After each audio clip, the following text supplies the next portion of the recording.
안녕하십니까. 오늘 복음 오직 예수 유튜버 시작하도록 하겠습니다.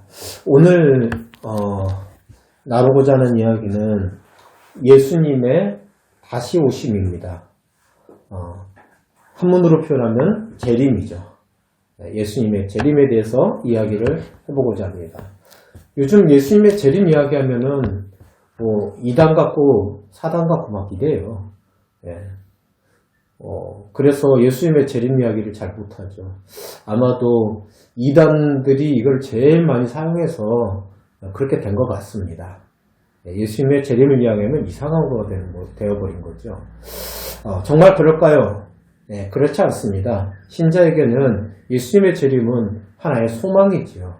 이 시간에 예수님의 재림에 대해서 나눠보는 시간을 갖고자 합니다. 먼저 히브리서 9장 27절 한 절 읽어보고 시작해 보겠습니다. 한 번 죽는 것은 사람에게 정해진 것이요 그 후에는 심판이 있으리니. 우리는 한 번 죽는 것이 정해져 있습니다. 누구나요. 60년을 살던 100년 넘게 살던 마찬가지지요. 근데 그 후에는 심판이 있습니다. 이것도 누구에게나죠. 우리가 신자로서 이 땅에서 살아가는데 하나님 앞에 가야 될 한시적인 삶을 살고 있다고 그렇게 인지하고 생각하고 사시나요? 아니면 이 땅에서 영원히 살 것 같이 살면서 풍족함을 누리며 또 명예와 부를 누리는 그런 삶을 사는가요? 우리는 누구나 한 번 죽는 것은 정해진 것이고 주님 앞에 가서 심판대에 서게 되어져 있습니다. 우리는 예수 그리스도의 재림을 우리가 죽은 이후에 또는 모르죠. 우리가 살아있는 동안에 예수 그리스도 앞에 한 번은 누구나 서야 된다는 것입니다. 살아있을 때 그럴 수도 있고 우리가 살아있을 때 주님이 오시지 않는다면은 사후에 하나님 앞에 서야 된다는 거죠. 고로 이 재림은 그냥 믿어도 되고 안 믿어도 되는 것이 아니라 신자에게는 궁극적인 소망의 포인트입니다. 예수님을 만나서 하나님 나라에 들어가는 소망의 때인 거죠. 예수님이 다시 오심은. 그러면 예수님이 다시 오심에 대해서 말씀을 한번 나눠보고자 합니다. 요한복음 14장 1절로 3절입니다. 14장 1절에 너희는 마음에 근심하지 말라. 하나님을 믿으니 또 나를 믿으라. 예수 그리스도께서 십자가에 달리시기 전날입니다. 전날에 너희는 나를 마음에 근심하지 말라 하시면서 하나님을 믿으니 또 나를 믿으라 이렇게 말씀하십니다. 그러시면서 하시는 말씀이 뭐냐면은 2절에 내 아버지 집에 거할 곳이 많도다.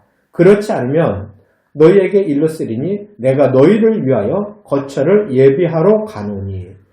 예수님은 십자가기 지키 전날이신데 하시는 말씀이 본인은 하나님 아버지께 가신다 합니다. 가셔서 우리를 위하여서 거처를 예배하러 가신다 합니다. 천국을 완성하러 가신다는 거겠죠. 3절 가서 너희를 위하여 거처가 예비가 다 되면 내가 다시 와서 너희를 내게로 영접하여 나 있는 곳에 너희도 있게 하리라. 이렇게 말씀하고 계십니다. 예수님께서 십자가에 달리시기 전날 저녁에 예수님께서 직접 하신 다시 오심 재림에 대한 이야기입니다. 가서 우리를 위한 거처를 만드시고 다 만들어지면 천국이 완성되면 그때 내가 다시 너희에게 어떻게 해요? 오겠다 하십니다. 영접하러. 예수님께서 직접 하신 재림의 이야기지요.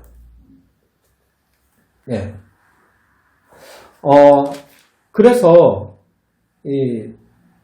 사도행전 1장 9절에 11절을 보면은요. 예수님께서 가신다고 그랬는데 9절에 보면 이 말씀을 마치시고 그들이 보는데 올려져 가시니 구름이 그를 가리어 보이지 않게 하더라. 그렇게 되어져 있습니다. 예수님의 승천입니다. 예수님께서 십자가에 달리시고 부활하셔서 40일 동안 이 땅에 있으셨죠. 주로 제자들과 함께 있으셨죠. 그 제자들과 함께 40일간 있던 마지막 날입니다. 본인께서 하시고자 하시는 말씀을 마치시고 그들이 보는 데서, 그들은 여기서 12제자와 120의 제자들일 겁니다. 그들이 보는데 올려져 가시니 구름이 그를 가리워 보이지 않게 되었습니다. 승천하셨죠. 10절 올라가실 때 제자들이 자세히 하늘을 쳐다보고 얼마나 황당했겠습니까? 갑자기 이야기하시다가 주님이 하늘로 올려졌으니까요. 그죠? 그리고 구름이 덮여졌으니까 이게 뭘까? 이렇게 된 겁니다. 그래서 자세히 하늘을 쳐다보고 있는데 흰옷 입은 두 사람이 그들 곁에 서서, 이거 어디서 본 거 아닙니까?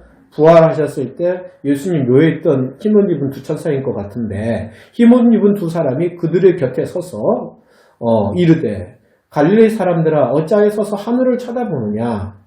너희 가운데로 하늘로 올라가신 이 예수는 하늘로 가신 본 그대로 어떻게 해요? 오시리라 하였느니라. 예수님이 올라가시고 승천한 날 천사들은 다시 올라간 그대로 다시 우리에게 오신다고 이야기를 해주고 있습니다. 예수님은 본인도 그랬고 천사들도 그랬고 올라가실 거고 올라간 그대로 다시 오실 것입니다. 마태복음 24장 29절로 31절을 읽어보겠습니다. 그날 환난 후에 즉시 해가 어두워지며 달이 빛을 내어 내지 아니하며 별들이 하늘에서 떨어지며 하나님의 권능들이 흔들리더라.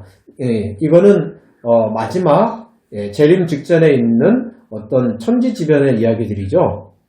30절 한번 다 같이 한번 읽어보시죠. 그때 그럼 마지막 때에 인자의 징조가 하늘에서 보이겠고, 인자는 예수 그리스도를 가리키죠. 인자의 징조가 하늘에서 보이겠고 그때에 땅의 모든 족속들이 통곡하며 그들이 인자가 구름을 타고 능력과 큰 영광으로 오는 것을 보리라. 아멘. 예수님은 다시 오신다고 이야기하셨습니다. 그거에 대한 예언은 많지요. 그와 같이 말씀하셨던 그 예수님이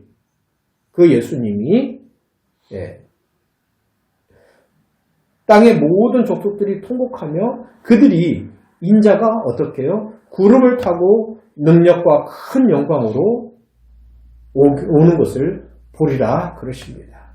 예수님은 반드시 오십니다. 나의 삶을 사는 동안에 오실 수도 있고 내가 죽은 이후에 오실 수도 있고 죽은 자들도 영광 중에서 다시 하나님 주님 앞에 서게 돼 있습니다. 이와 같이 다시 주님은 구름을 타고 오신다고 합니다. 다시 말씀드리면은 예수님은 본인이 십자가상 찍기 전날 저녁에 나는 한 천국을 예비하러, 거처를 예비하러 간다고 그러셨고 다 되면 돌아오신다고 그랬으며 부활 이후 40일째 되는 날 제자들 보는 앞에서 승천하셨고 천사들은 너희들이 보는 그대로 오신다고 그랬는데 그 오시는 것이 예언되어 있는 것은 마태복음 24장에서 보는 것과 같이 구름을 타고 능력과 큰 영광으로 오신답니다. 그때는 이 땅에 처음 오셨던 예수와는 다릅니다. 능력과 큰 영광 중으로 오시는데 31절 그가 큰 나팔 소리와 함께 천사들을 보내리니 그들이 그의 택하신 자들을 하늘 이 끝에서 저 끝까지 사방에서 모으리라. 이 말씀은 휴거를 이야기하죠. 큰 나팔 불 때 그의 택하신 자들을 하늘 이 끝에서 저 끝까지 다 사방에서 모아서 구름 타고 오시는 이 앞으로 들려 올라가는 그 사건을 이야기하고 있습니다. 여러분 어떠신가요? 사람은 죽는 거, 한 번 죽는 것은 정한 이치요. 그 이유에는 주님 앞에 서도록 되어 있습니다. 인생에 한 번은 그렇게 되어 있는 거죠. 이 주님은 다시 분명히 말씀대로 오실 것이고 구름 타고 능력과 큰 영광으로 주님 앞에 갈 겁니다. 그때 마태복음 24장 31절에 이야기했던 것 같이 그의 택하신 자들을 하늘 이 끝에서 저 끝까지 사방에서 모아서 구름 타고 오신 이 앞에 나가는 엄청난 일들이 벌어질 겁니다. 다시 말씀드리면 예수님의 재림은 반드시 있습니다. 이것은 우리 신자들에게 소망입니다. 우리는 그날을 기다리며 이 땅을 살아가는 것입니다. 그때 우리의 이 땅에서 행한 모든 부지 중의 모든 일에 대해서 하나님은 심판하실 것이고 우리는 오직 예수 그리스도의 보혈의 피의 능력에 의지해서 주님 앞에 나가게 될 것입니다.